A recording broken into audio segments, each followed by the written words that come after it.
오늘부터 7주 동안 우리가 목적이 이끄는 40일을 우리가 진행하려고 합니다. 우리가 2004년 12월 19일 우리 장립 예배를 시작하면서 목적이 이끄는 40일을 가졌습니다. 그때 계시던 분들이 많이 없죠. 지금 많이 안 계시고 또 새로운 분들이 많이 오셨는데 하나님이 이끄시는 40일을 통해서 하나님을 바로 알고 또 신나게 살아야 될 이유를 발견해서 격동적인 왕의 아들, 딸로 살 수 있기를 기대합니다. 오늘 우리는 모든 인생들이 묻고 있는 그리고 물어야 하는 세 가지 중요한 질문들을 살펴봅니다. 나는 왜 살고 있는 걸까? 또 나는 과연 내 인생은 과연 중요한 걸까? 또 내 인생의 목적은 무엇인가 하는 것들을 다시 한번 살펴볼 수 있기를 원합니다. 나는 왜 살고 있는 걸까 하는 것은 존재에 관한 질문이죠. 나는 왜 살고 있을까? 이 질문은 수천 년 전부터 모든 인생들에게서부터 던져져 왔던 질문입니다. 예레미야서 20장 18절에 보면은 예레미야도 그런 질문을 했습니다. 어찌하여 내가 태에서 나와서 고생과 슬픔을 보며 나의 날을 수욕으로 보내는고 그랬습니다. 그래서 우리가 힘든 자리를 만나게 되면 항상 묻게 되는 질문이 내가 왜 이 험악한 세상에 살고 있는 걸까 하는 질문을 해왔다는 겁니다. 아마 여러분들도 지금까지 살아오면서 나름대로 이와 같은 질문을 해왔을 것입니다. 오늘날 우리가 살고 있는 시대에는 아주 여러 가지 복잡하면서 어려운 일들이 많이 나타나고 있는 현상을 우리가 보게 됩니다. 우리나라의 자살률이 OECD에서 1위라 그러는데 우리나라만 자살이 늘어나는 것이 아니고 많은 선진국들에게서 자살이 점점 증가하고 있습니다. 그리고 강력 범죄를 저지르는 계층이 점점 내려와서 많은 경우에 청소년들이 강력 범죄를 저지르고 있는 현실들과 또 나라마다 노숙자들이 넘쳐나는 이런 사회적 현상들을 여러 가지 각도에서 설명해 볼 수 있겠지만은 오늘 성경에 비추어 본다면은 살아야 할 이유를 잃어버린 현대인의 모습일 뿐이다. 그렇게 우리가 말할 수 있습니다. 제가 한번 말씀드렸죠. 노숙자들은 일할 이유가 없는 겁니다. 자기가 열심히 일을 해서 돈을 벌어서 누군가를 위하여 써야 될 사람이 없기 때문에 자기만 먹고 살기 위해서 일하고자 한 의욕을 잃어버린 사람들이라 그렇게 이야기했습니다. 그렇지만 책이나 성공한 사람들은 인생의 목적을 너희 스스로 만들어야 한다라고 이야기합니다. 큰 비전을 가지고 도전과 열정을 가지고 적극적인 사고를 가지고 끊임없는 노력을 통해서 내 인생의 목적을 세우고 이루어 나가야 된다라고 이야기합니다. 그리고 이 모든 좋은 충고들을 잘 따르면은 인생의 성공을 얻을 수 있다라고 이야기합니다. 그렇지만 이러한 인생의 성공을 얻는 것과 인생의 목표를 아는 것과는 분명한 차이가 있습니다. 인생의 목적을 아는 것이 인생의 성공보다 훨씬 더 중요하다는 이야기입니다. 많은 사람이 행복을 찾고 평강을 찾지만은 행복보다 평강보다 목적을 아는 것이 더 중요하다는 것입니다. 저와 여러분이 이 땅에 있는 목적을 바로 가슴으로 이해하기 전까지는 우리의 인생이 의미가 없게 여겨질 때가 많이 있을 것입니다. 하나님께서는 왜 저와 여러분이 여기 있기를 원하시는 걸까? 왜 우리는 이 세상에 지금 살아있는 걸까? 잠언 16장 4절에 보면은 여호와께서 온갖 것을 그 시음에 적당하게 지으셨나니 라고 말씀하십니다.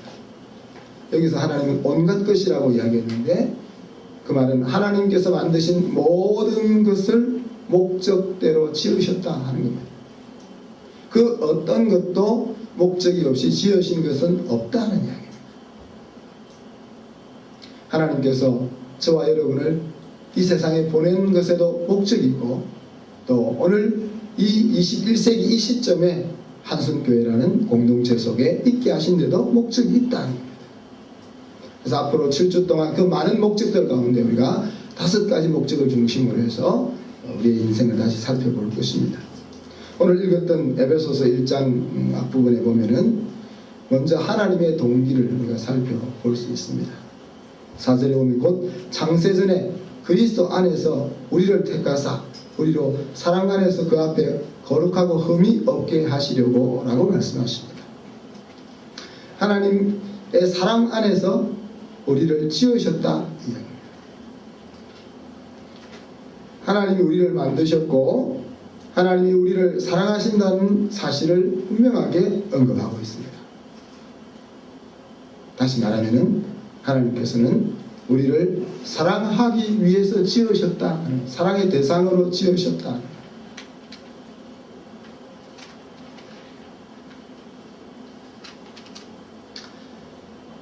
두 번째 우리가 다루고 싶은 문제는 내 인생은 중요할까 하는 중요성에 관한 질문입니다. 우리는 세상의 가치 판단의 기준을 오랫동안 영향을 받아오면서 살았기 때문에 항상 우리는 외모를 바라보면서 나의 가치를 생각한다 그랬습니다. 내가 얼마나 많은 지식을 가지고 있느냐, 내가 얼마나 많은 풍요로움을 가지고 있느냐, 또 내가 얼마나 멋있는 몸매를 가지고 있느냐, 내가 얼마나 든든한 배경이 되는 백을 가지고 있느냐, 이런 것들로 나의 중요성을 평가하는 세상 속에 우리가 살고 있다 하는 이야기입니다. 그래서 그런 세상의 기준에 어느 정도 이른 사람들은 자신이 중요하다 그렇게 생각하지만은 그 자리에 이르지 못한 대부분의 사람들은 나의 인생이 과연 가치 있는가 하는 것을 때때로 물어보게 된다는 거예요. 물론 그런 자리에 자신이 중요하게 여겨지는 자리에 있다고 해서 그것이 자신이 중요한 것을 의미하는 것은 아니죠. 이사야 49장 4절에 보면은 이사야도 이미 이렇게 물어봤습니다. 그러나 나는 말하기를 내가 헛되이 수고하였으며 무익히 공연히 내 힘을 다하였다. 그렇게 말했습니다. 자기가 하나님의 선지자로서 열심히 일하고 애썼지만은 그의 마음속에 내가 한 것이 의미도 없고 쓸데없이 힘을 뺀 것이 아니었겠는가? 내 인생이 무엇이 그렇게 중요한 것일까? 이렇게 문득하고 있다는 이야기입니다. 2차 세계대전 때 우리 독일이나 일본이 저지른 만행에 대해서 우리가 잘 알지요. 헝가리에 있던 나치 수용소에서 일어났던 일입니다. 유대인들을 가두어 놓고 그곳에서 공장에 있는 오물을 처리하는 일을 나치들이 시켰습니다. 근데 어느 날 연합군이 폭탄을 투하해서 그 건물이 다 파괴되고 무너져 버렸습니다. 그래서 이제 그 건물에서 발생하는 오물을 치우는 일이 더 이상 사라진 것이죠. 그때 이제 독일군들은 유대인들에게 하루는 이쪽 쓰레기를 저쪽에 갖다 버리라고 하고 다음 날이 되면은 이 쓰레기를 저쪽에 갖다 버리라고 하고 이런 일을 계속 진행해 갔습니다. 이런 일이 계속 반복되었다 하는 이야기는 아무런 의미나 목적이 없는 일을 하면서 살게 되었다는 거예요. 그런데 아주 이상한 일이 수용소 속에서 일어났습니다. 포로들의 정신이 나가기 시작했고 결국 많은 사람이 그만 죽고 싶어서 나치군들에게 달려들어서 일부러 총을 맞는 그래서 죽어가는 일들이 일어났다는 거예요. 포로들이 살아갈 의지를 잃어갔다는 이야기입니다. 그 이유가 무엇입니까? 매일매일 하는 아무런 의미 없는 그 일 때문에 목적을 잃어버렸다는 이야기입니다. 인생은 크게 세 가지 단계로 우리가 나누어질 수 있다고 생각할 수가 있습니다. 첫째 단계는 생존하는 단계라 말할 수 있겠죠. 가장 사람이 살아가는 낮은 단계라고 말할 수 있는데 목숨을 연명해 나가는 상태를 이야기합니다. 우리가 생각하기에는 대단히 애처로운 인생 같지만은 세계의 약 80% 내지 90%의 사람들이 이렇게 생존하는 인생을 살고 있습니다. 그 다음 단계는 성공의 단계라고 말할 수 있겠습니다. 세계의 약 10% 사람들이 살고 있는 단계입니다. 우리도 여기에 해당될 수 있겠죠. 안락한 삶이 있고 또 필요한 것 살 수 있는 소유가 있고 또 하고 싶은 것을 할 수 있는 자유가 있고 또 몸의 건강이 어느 정도 유지가 되고 또 어떤 사람은 많은 사람들로부터 명성과 권력을 얻기도 하고 다른 사람들에게 내세울 만한 큰 성공을 가지고 있기도 합니다. 그런데 성공한 사람들조차도 이 성공의 단계 속에서 왜 공허함을 느낄까? 공허함을 느낄까? 마치 무대에서 공연을 다 마친 배우들이 성공적으로 공연을 마쳤음에도 불구하고 밀려오는 허전함에 힘들어하는 것처럼 세상적으로 성공한 자리에 이르는 이 10%의 사람들의 마음속에서도 왜 공허함이 느껴질까 하는 이야기입니다. 하나님께서 만드신 우리가 만족할 수 있는 수준의 성공은 우리가 얻은 성공과 비교할 수 없이 높은 것이기 때문에 그렇습니다. 세 번째 우리가 생각해 볼 것이 중요함의 단계입니다. 이것은 나 자신의 가치를 깨닫고 살아가는 것. 내가 얼마나 소중한 존재인가 하는 것을 깨닫고 살아가는 단계입니다. 이 단계에 살아갈 때 우리는 삶의 보람을 느끼고 무엇을 하든지 어떤 자리에 있든지 마음속에 큰 기쁨과 소망을 가지고 살아갈 수 있다는 이야기입니다. 자신의 가치를 깨닫고 살아가기 위해서는 어떻게 해야 합니까? 내 인생의 의미를 알아야 합니다. 그죠? 그리고 하나님에게 내가 얼마나 소중한 존재인지 하는 것을 알아야 합니다. 그리고 앞에서 말씀드렸던 것처럼 내 삶을 향한 하나님의 목적을 알고 그 목적을 따라 살아가야 합니다.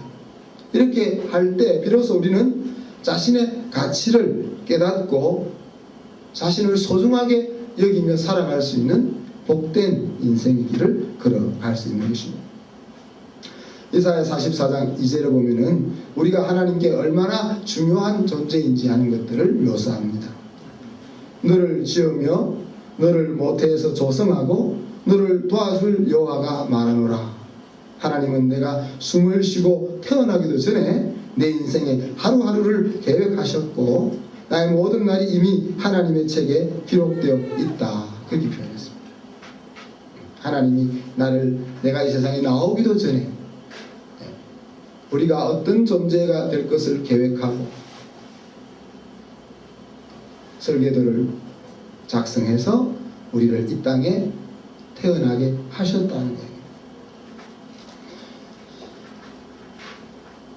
내가 정말 하나님께 중요하다는 실정적인 증거를 우리가 가지고 있습니다. 그것은 예수 그리스도의 십자가입니다.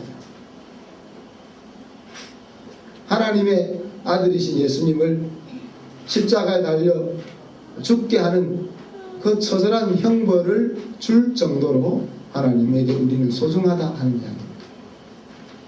만약에 우리가 하나님에게 소중한 존재가 아니라면 하나님께서 우리를 살리고 우리를 목적 있는 인생으로 이끌기 위해서 자기의 아들을 수치스러운 십자가에 달아야 될 이유가 전혀 없을 것입니다. 소중하지 않는 것에 나의 가장 귀한 것을 투자하는 어리석은 사람은 아무도 없을 것입니다. 그래서 성경에 나와 있는 많은 말보다도 예수님께서 나를 위하여 십자가에 달려 돌아가셨다 하는 그 사실은 하나님의 너가 나에게 중요하다라고 말씀하시는 것에 실증적인 증거가 된다는 이야기. 저와 여러분은 정말 중요한 존재일까요? 그렇게 생각합니까? 제가 잘해주니까 우리 집사람만 대답을 합니다.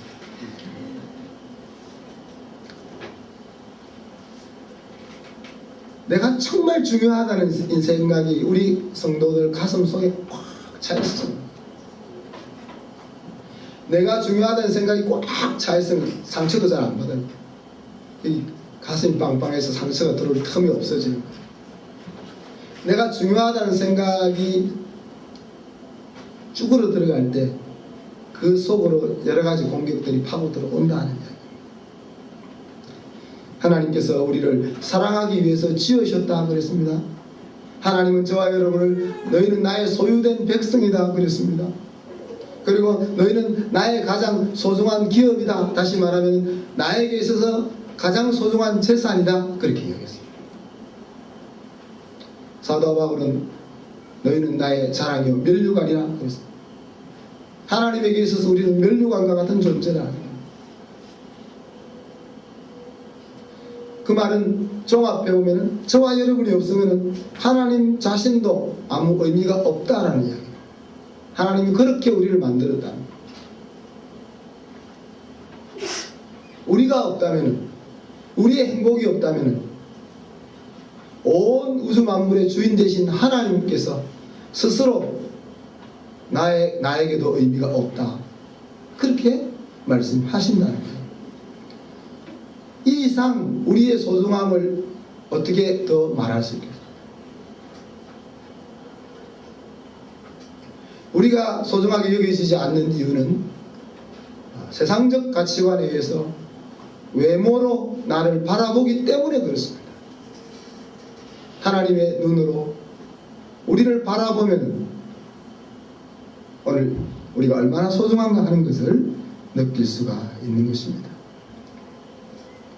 우리가 이런 질문을 할 수 있겠죠. 내가 그렇게 소중하다면 하나님은 왜 나를 이 어두움 속에, 또 때때로 어려움 속에, 불확실성 속에, 갈등이 많은 세상 속에 살게 하실까?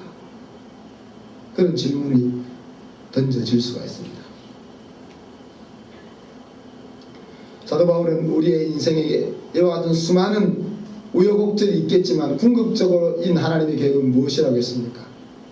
선이라고 했어요. 우리 인생의 참된 성공과 행복이라고 했습니다. 그렇다면 왜 우리에게 이와 같은 어두움의 자리들을 허락하시는가? 그것은 영원한 고향에서의 삶을 미리 맛보고 연습하게 하기 위함이라 그랬습니다.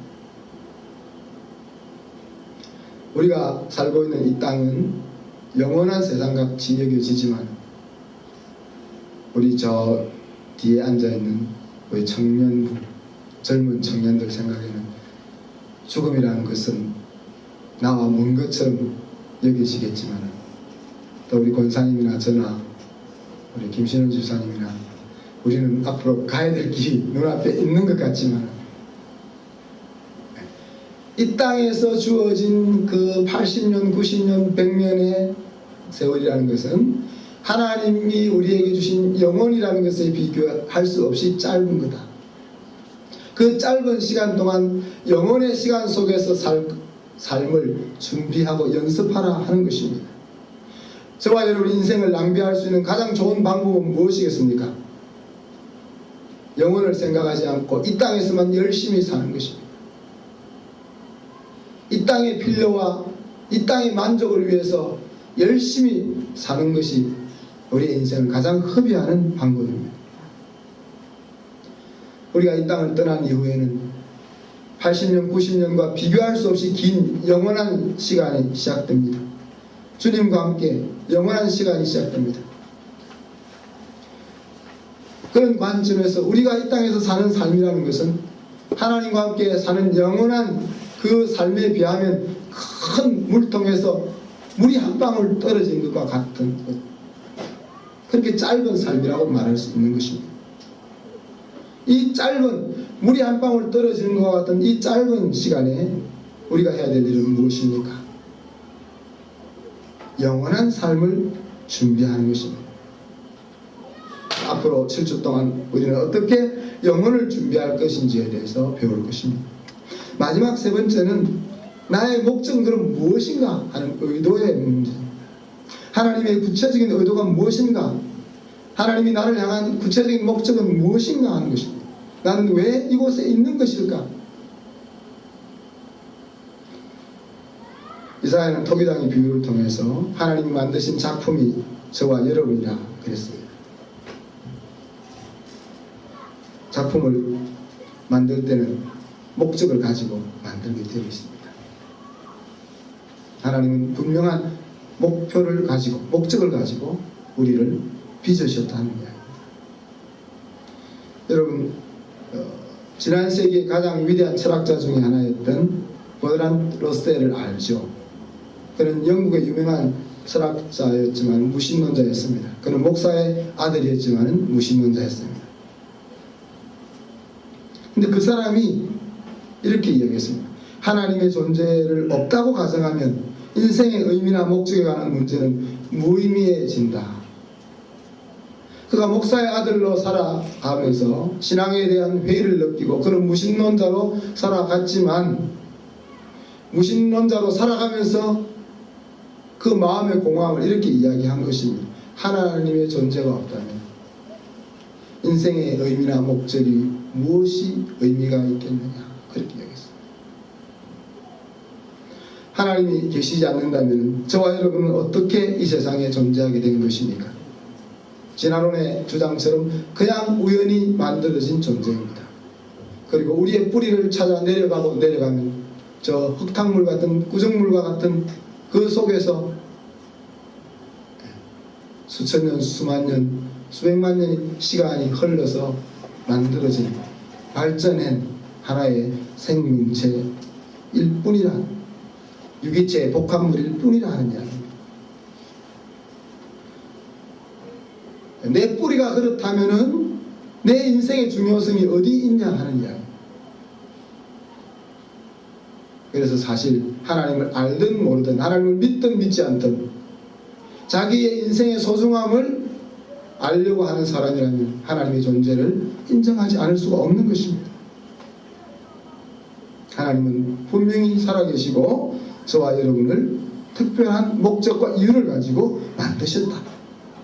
그렇기 때문에 우리의 목적을 알기 위해서는 어디로 가야 되는 거예요? 하나님께로 나아가야 돼요. 하나님께로 가까이 나아가면은 우리는 하나님이 나를 왜 만들으셨는지 하는 목적을 찾을 수가 있다는 것이죠.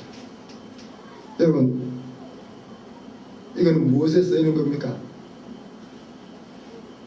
너무 쉬운 질문이 보이지 않기 때문에 잘 보려고만. 이 안경은 보게 하기 위해서 만드는 겁니다. 그 물건은 어떤 물건이든지 그 물건의 사용 목적이 있다는 거예요. 그 물건의 사용 목적을 잘 모르면 어떻게 될까요?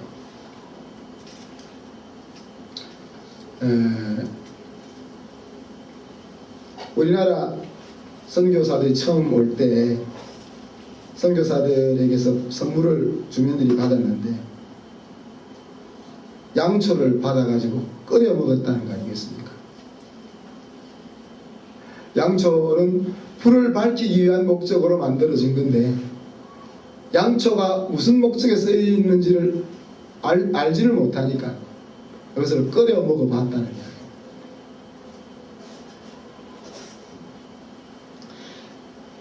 우리가 어떤 것의 목적이나 용도를 모르면 엉뚱한 곳에 그것을 사용하게 되고 그러면 엉뚱한 일이 일어난다는 거예요. 이 사용 목적을 잘 몰라서 잘못 사용한다고 해서 큰 일이 나는 것은 아닙니다. 사실이죠. 볼펜을 사용하는 목적을 모르고 다르게 썼다고 해서 큰 문제가 일어나는 것은 아닙니다. 그러나 우리 인생의 목적을 잘 알지 못하고 잘못 사용하게 될 경우는 큰 일이 일어난다는 이야기예요. 오늘날 왜 그렇게 많은 사람들이 엉뚱하게 살고 있을까? 왜 보람없이 그렇게 이상한 삶을 살고 있을까? 그것은 자기가 무엇을 위해 살아야 하는지를 모르기 때문에 그렇습니다. 마치 물건의 용도를 모르고 잘못 사용하는 것처럼 자신의 용도가 무엇인지를 모르고 엉뚱하게 살아가고 있는 결과라는 이야기입니다. 중요한 점은 어떤 것의 목적과 용도를 알기 위해 우리가 해야 되는 것이 무엇입니까? 그것을 만든 사람, 바로 우리를 만든 창조자, 그 창조자와 우리가 이야기를 나누어야 한다는. 그리고 그 주인이 만든, 발명가가 만든, 창조자가 만든 매뉴얼을 읽어봐야 합니다. 요즘 애들은 하도 똑똑해서 스마트폰이 딱 나오면 매뉴얼을 안 읽고 그냥 손으로 다. 근데 우리는 매뉴얼을 봐야 됩니다. 매뉴얼을 봐도 이해를 못합니다. 우리가 하나님의 피조물이라면 하나님이 나를 왜 만들었는지에 대한 사용 매뉴얼을 봐야 한다는 거예요.